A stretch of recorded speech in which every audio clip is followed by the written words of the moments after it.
శ్రీ పార్వతీ పుత్ర లోకత్రయ స్తోత్ర సత్పుణ్య చారిత్ర భద్రే భవక్త్ర మహాకాయ కాత్యాయనీనాథ సంజాత స్వామి శివా సిద్ధ విఘ్నేశ నీ పాద పద్మంబులన్ నీదు కంఠంబు నీ బుజ్జ నీ భూము నీ మౌళి బాలేందు ఖండంబు నీ నాలుగు హస్తంబులు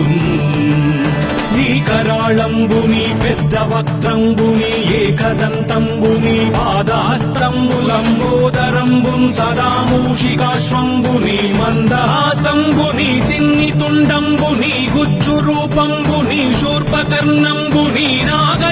నాగయజ్ఞోపవీతంబుని భవ్య రూపంబు దర్శించి హర్షించి సంప్రీతి మృక్కంగ శ్రీగంధమున్ కుంకుమన్ భక్షతల్లాజులు చంపకంబుల్ తగన్ మల్లెలు మొల్లలు మంచి చేమంతులు తెల్ల